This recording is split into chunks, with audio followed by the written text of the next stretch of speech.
Ivan, the people have asked for it. The most basic wash you can do. Hi, I'm Ivan. I'm Nick. This is DIY Detail. Today, we're gonna be taking this Subaru that we've coated before on the channel. You can check that link down below. We'll be doing a very back to basics wash. That means no kegs, no pressure washers, nothing like that. As simple as it can be. A couple of products, maybe tops, a hose, and a dream, really. Right. A dream of fun and good results on a budget. Right. Now, Nick, you've got a bottle, an empty bottle there. I happen to have a bottle of rinseless wash right here. This is a rinseless wash label. Basically, this is the way that it comes with a cap. Our rinseless wash is actually a concentrate, so it's diluted 1 capful of concentrate per gallon of water, Ivan. Yeah.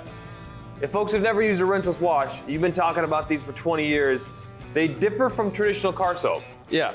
Now, differ from traditional car soap, you're not gonna get the sudsing, and you don't need a foam lance or foam cannon to use them. It's simply we spray it on the vehicle. And that's why Nick has that little bottle there. We are DIY, do it yourself. It's this simple. You take an empty spray bottle, and why am I filling up the spray bottle in our now mixture of rinseless wash, Ivan? Because we don't want to be measuring in that small container. It would be very difficult to measure and get an accurate measurement. Could you give us the measurements across the board? I did Right. 1 capful of concentrate per gallon of water, but we have a couple other figures. 256 to 1 or 4 milliliters to a liter. Now, Nick has that, and that's gonna work. If you're doing this more on a regular basis, you can pick one of these up for 10 bucks. It's not expensive. That's just gonna spray the rinseless wash on the surface. And that's what we want to do. What is this, like a weed sprayer? Yeah, just a, hardware store weed sprayer. And what we want to do, you'll notice all the mud on this car. We need to get this off. And some people will just take their garden hose and try to rinse it off. By applying a bit of rinseless wash to the surface, it's gonna make it so much faster to remove and safer. I can watch as the rinseless wash hits the surface. It's already starting to emulsify some of this dirt, so you can see it being held in suspension, right? We're lifting it from the paint safely. We'll then rinse it off, but it's not gonna produce any scratch risk when it's been emulsified by the rinseless wash solution. If we were to just hit it with a pressure washer or a hose, as it goes off the paint, a lot of these chunks of dirt and debris could actually scratch the paint on the way down. So that's what's happening. It's much more efficient if you use a sprayer. I'm just using this as a demonstration tool. I know better, but at the same time, I also know this works. It just takes a lot of trigger pulls. But eventually, Ivan, as you're almost done with the vehicle, I will cover the real estate that I need. Right. Can you tell me where you're actually spraying? So everywhere on the body, wheels, tires, everything. And people think they need a dedicated wheel and tire cleaner. If you maintain your vehicle on a regular basis, you don't need any of that.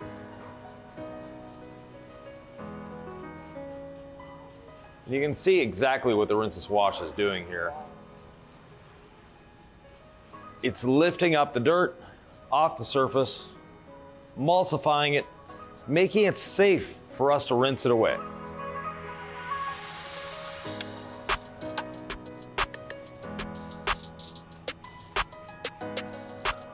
Ivan, you can do my side if you want. My wrist is getting a little tired. Spray not away. a problem. I got it. But I'm just showing it can be done, right? You can do it this way. Now, Where there's a will, there's a way, Ivan. We are so spoiled with all the fancy tools here. right. And if you have kids, get them each a spray bottle and have them go around the car and spray as much as they want. That could be a fun family activity to do. Yeah, and actually I agree with you. You can get a little sophisticated with it. If you just turn the nozzle to the right, you can work these seams, almost turning this into your little mini pressure washer. So without a hose, there are things you can do. I know we're gonna introduce the hose, but Ivan, when people hear rinseless, they almost think, oh, no hose. I'm gonna put it on and wash and dry. Yeah, it's not waterless, it's rinseless. So we're rinsing less. And so you got my side? Yeah, everything's done. I've used less than half a gallon. Let me just add a little more here, because the back of the vehicle gets a little crusty sometimes. Now that we've emulsified all that dirt, we've let it sit there, and you can really see it in the beads here, how it's just lifting up the dirt off the surface and floating it in those beads of rinseless wash. If you don't have a garden hose, find a buddy that does. But if that's not a possibility, we can actually fill that sprayer up again with more rinseless and do it again. Almost kind of flood the panel. So Right. first a pre-treat and then treat the sprayer almost like your hose. Exactly. That is a possibility. But most people can at least get access to a garden hose. We're not talking about a $2,000 pressure washer setup. Yeah. A hose, do they need the nozzle, Ivan? No, any nozzle will do. As long as it's putting water out. You want a nozzle because you don't want to just turn the hose on and let it run all the time. So here we go.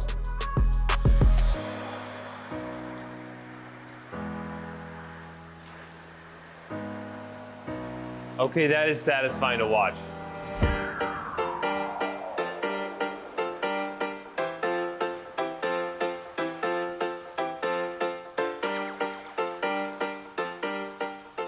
And I have this on the shower setting if I wanted to, and these are inexpensive, so you don't have to, worry about getting a very expensive one, but there's some settings that have just a little more pressure to them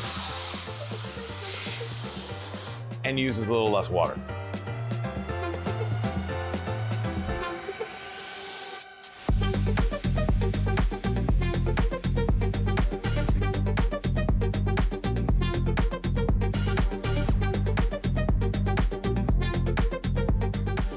Now you'll notice here, we still seem to have dirt on the surface. That's traffic film.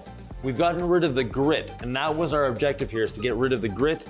That we've done, so when we come in with the contact wash, it's gonna be nice and safe. Ivan, I'm just looking at the way this is already cleaning, and it's a billboard advertisement for why you should get a ceramic coating. Right, it's just, the dirt's flowing right off of it. We have a little bit more here.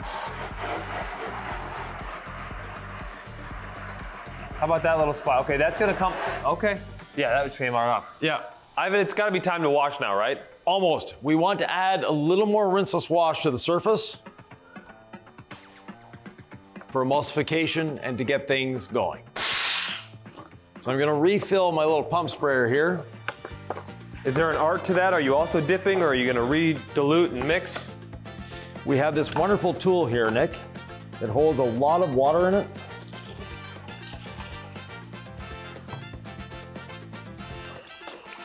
What is that, Ivan? That is the Legacy sponge. Talk to the people out there who are watching this without a garage, without Right. this fancy studio. Maybe they have a carport, maybe they're just in Mother Nature. Right. What do they need to know about dwell time and the rinseless wash and sun? Not a concern, actually. So this can be done out in direct sunlight, not an issue. You can work 1 or 2 panels at a time, or 1/2 of the car at the time if you want. That 1/2 of a car is very simple, and people are always worried about working in direct sunlight. You can always turn the car around. There'll always be one side that is shaded by the car itself. Okay. That seems like a lot of work, though. I'm being facetious. I'm just getting the rinseless on the surface here, Ivan. Yep, that's all we're doing. So we're not trying to put a lot on, we're just trying to get it on.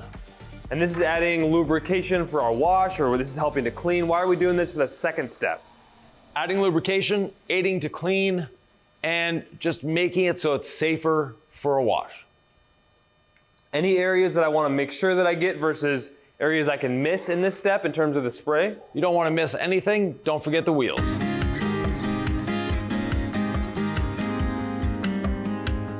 Now, are we done with the hose, Ivan? That's the big question here. We are done with the hose, so let me reel it back up.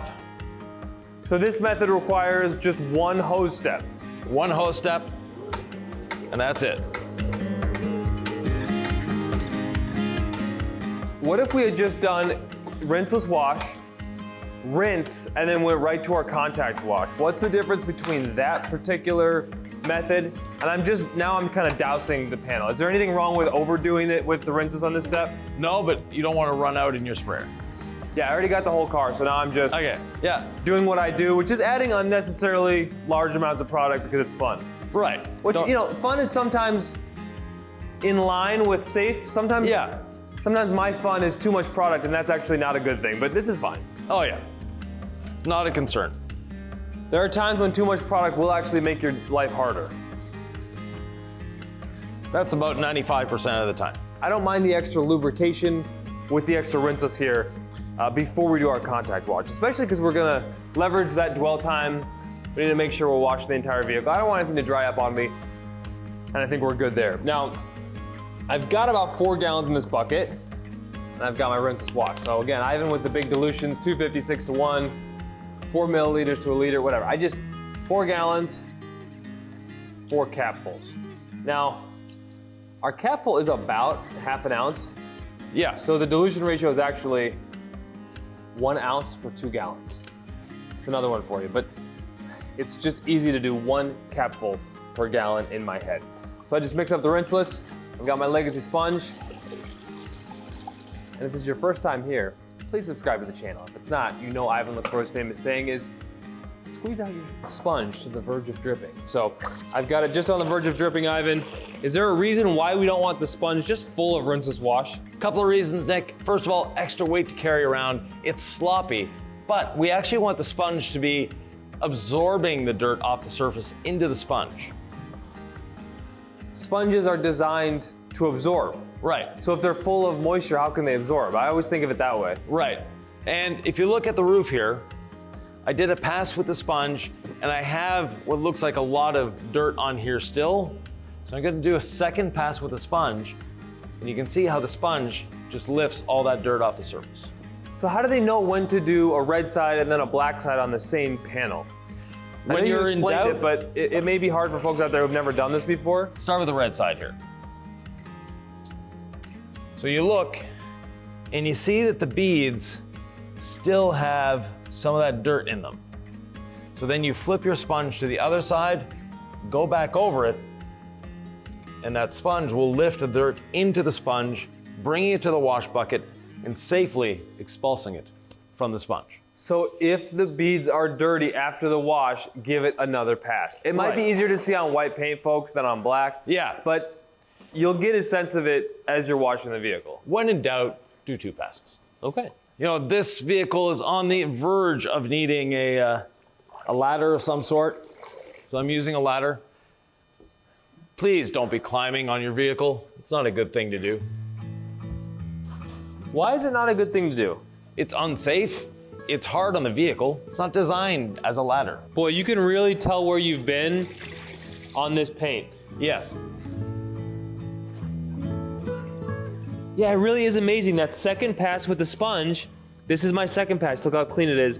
This was my first pass. It looked dirty, so I'm gonna hit it with this. I already hit it with the red. Now I'm hitting it with the black side. And you can see how all of that residue or whatever's left over is totally clean. So it's a great way to know whether you should just use one side or 2. So I just dip it back in the bucket. I'm gonna hit this front fender here. So I'll do red. For demonstration purposes, it's fun to watch. Actually, that came up clear, but just because we're sticking with the process, I'll go black. Beautiful, Ivan, beautiful. Yep. The way it should be. Folks may wonder when to use Incredible Suds, which is our car wash soap, our car wash shampoo versus rinseless wash. How do you choose? Well, I choose based on what tools I have available to me. Incredible Suds, or any form of soap without a pressure washer, you're never gonna get as safe a wash as you do with the rinseless. Whereas the rinseless wash, you don't need a pressure washer. But we like to do a foam rinse foam. If you don't have a way of putting the foam on the vehicle, and I remember back in the day when I was a kid, we would just take our wash mitt, hose the car down, take our wash mitt and start washing the car. That was a great way of scratching a car. And that's why we do the foam rinse foam. But without a foam cannon, it's hard to do foam rinse foam. Now there are foamers that go on a hose, garden hose. We've shown them here on the channel before. They're okay. They don't work great. No, they're not the greatest. And there's the TikTok trick where they pour soap into the hose and then spray it on the car. No, don't do that. You're just wasting soap. So again, there's some beads here that have a little bit of darkness to them. I'm just gonna go over it with the other side of the sponge. And if your vehicle isn't this dirty, you can use one side of the sponge on one panel, the other side of the sponge on the other. Now, if you're working in direct sunlight, you're concerned about the product drying on the surface, you can take one of our little towels. They actually come in a 3-pack, So I like to have one in each hand and dry the surface before Mother Nature dries it. And that's as simple as a wash is. Ivan, what happens when your wash bucket of rinseless wash solution starts to get a brown, muddy look? Should I freak out, run away, go back to car wash soap, No. and never touch rinseless again? No, it's designed to do that. So it's not a concern in any way.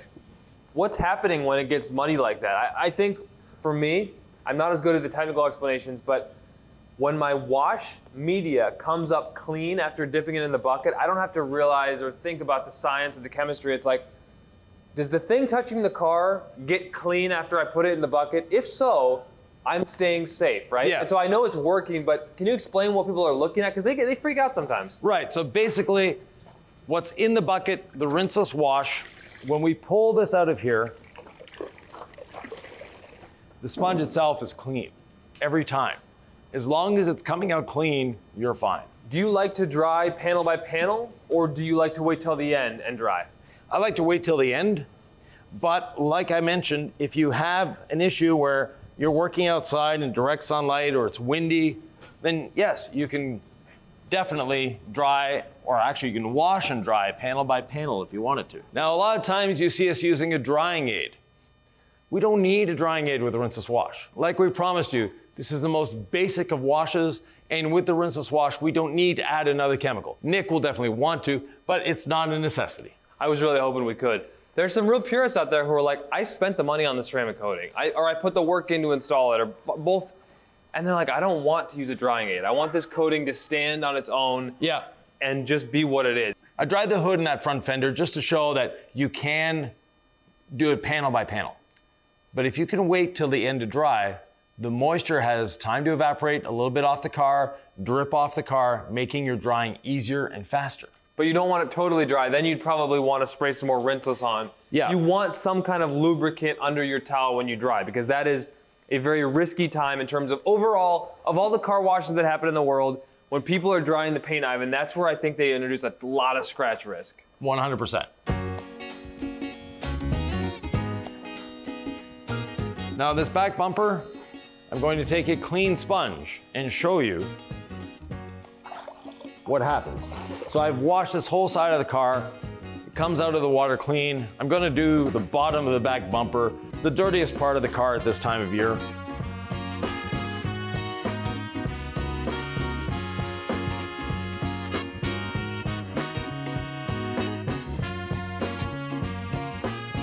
So you can see the dirt that I've picked up off that back bumper.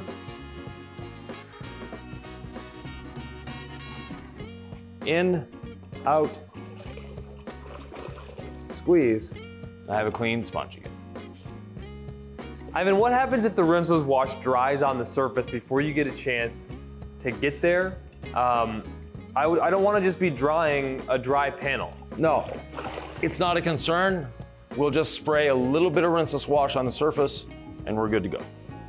So you use that as your drying aid or drying lubricant. What's the right term? Drying lubricant is a better term. What's the benefit of just going, bare rinseless wash from start to finish versus something like ceramic gloss as our drying aid? Definitely there's advantages to using ceramic gloss or C6 mist or quick beads, but we promised the people a basic wash, and that's what we're giving.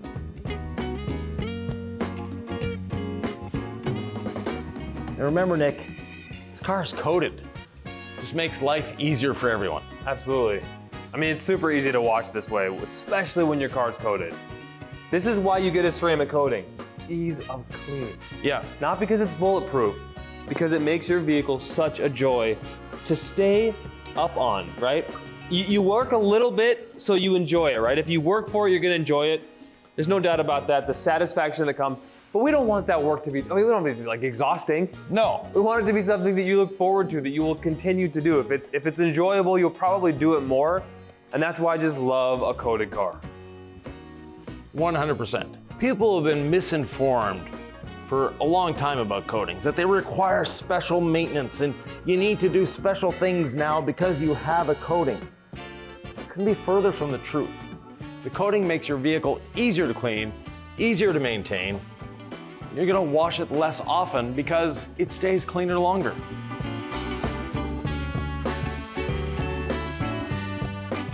This Subaru is a testament to that.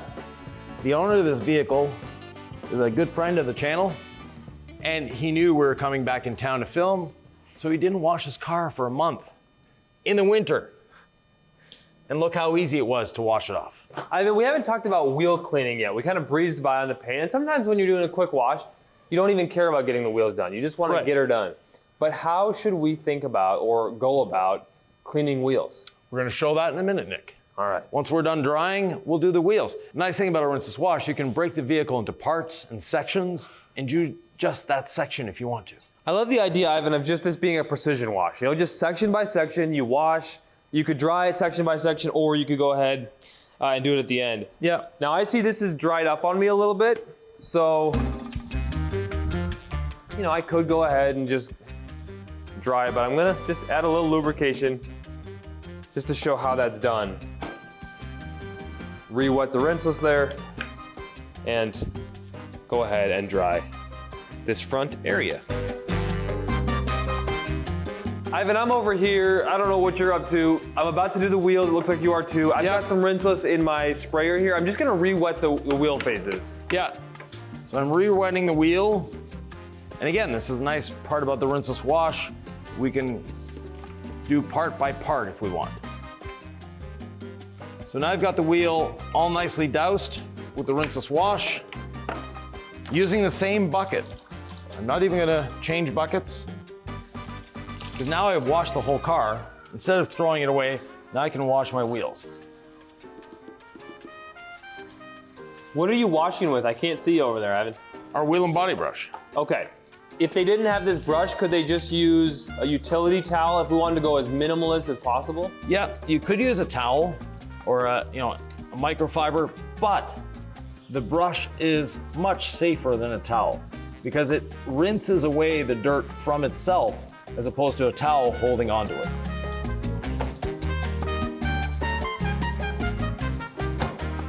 And we're bare bonesing this, so we're not gonna use ceramic gloss or anything as a drying aid here. We're just gonna put on the rinseless brush and then dry? Yep. Now, I am doing the barrels, and when you do the barrels, you're actually bringing some of the dirt from the barrels out with the brush. So I want to just quickly rinse the face again after I've brushed it to make sure I'm not drying with a lot of grit on the surface. If you skip the barrels like I did, you could just dry and be done. Yeah. Different options, both great. Depending on the moment, sometimes you want to get this done and get out and drive. Ivan, you say you enjoy driving more than cleaning. Yes. I enjoy cleaning more than driving. I'm a strange one.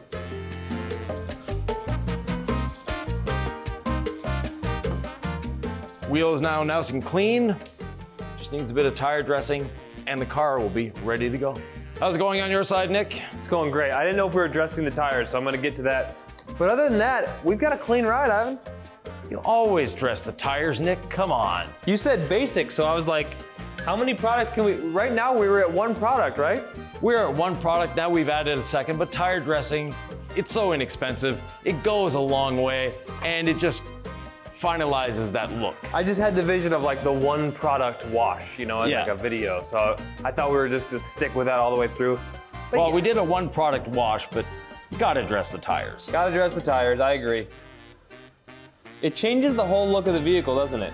It sure does. You could dress tires on a dirty car, secret trick, and it will actually enhance the appearance so much. Have you ever done that, Ivan? I know you're more about just doing it the right way, but I'm just I curious. if you haven't, ever- but I've seen you do it on a couple videos, so yes. Honestly, if you just put tire lotion on a dirty car, you would be surprised what that overall appearance turns into. Just your first impression when you see a vehicle with dressed tires.